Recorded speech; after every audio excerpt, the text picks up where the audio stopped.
if this isn't a good reason why Bartolomeo should join the Straw Hats, then I don't know any reason why, because it's like with Gladius was pretty goddamn sick. I'm gonna admit, this chapter was like, yes, finally Bartolomeo got a sick fight in this whole arc, and it seems like, yeah, we're kind of wrapping up all the big fights and all that throughout this entire arc, so I'm kind of looking forward to that. So I was thinking that Dellinger might have come back throughout this chapter, but unfortunately, nah, he just like went on the floor. He got really exposed really bad by Hakuba, and even Hakuba was even trying to, have a bit of freaking Robin, and like, it was up to Bartolomeo to try and rotate, saying, yo, you get the fuck off me, man, like, you gotta get that crazy side of me. And even when she got there, it was like trying to control him. It's like he literally had two split personalities going at the same time. He had obviously like his two versions, he had his Hakuba and then he had his normal form, just trying to keep kind of burst out, and up to the point where they both had to kind of like share the same body and saying like, we'll use your speed, but we honestly do need to work together at this point. And Hakuba just wants to kill and like destroy everything and all that. And everyone was just like, what the fuck is he? He's talking to himself. He's a fucking psycho. How can we trust him? But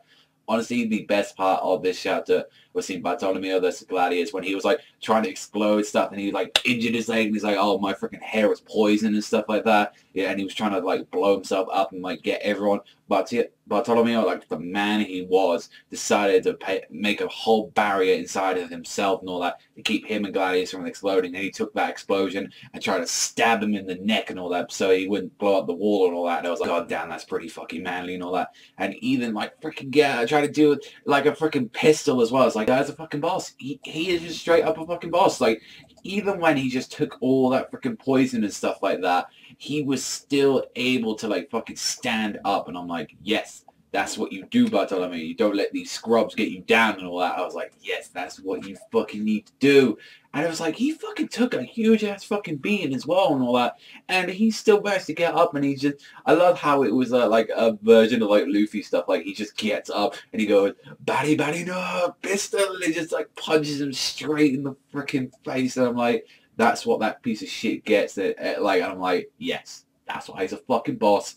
That's why he's a man. And that's why I'm so glad he did it. And honestly, the random about this and in the chapter and all that, we get to see like Rebecca and like Kira's, they're still having their fight and all that. And I was like, okay, like they're still having like fight and all that. And, Robin's alright and all that. So yeah, that's pretty cool and all that to see. Like there's still fights going on. Like Robin's now about to get a little bit of backup. But for the chapter itself and all that, I think the best parts, obviously, was Bartolomeo. Like, that's more reason now to make him a candidate. He only just saved Robin's life and all that, but he just saved, like, he put himself in front of, like, others and all that. Like, he made sure that to protect them instead of himself, and that's reasons why he's Straw Hat material. That's why, like, you have to have that courage to do something like that. I mean, he could have died through that, so I was really happy about that. I thought that was a really good shit, like, very heroic and all that, so I'm going to give this one an 8.5 out of 10, but let me know in the comment section down below. But that's all for me, so thank you very much for watching as always, and I'll see you guys next time.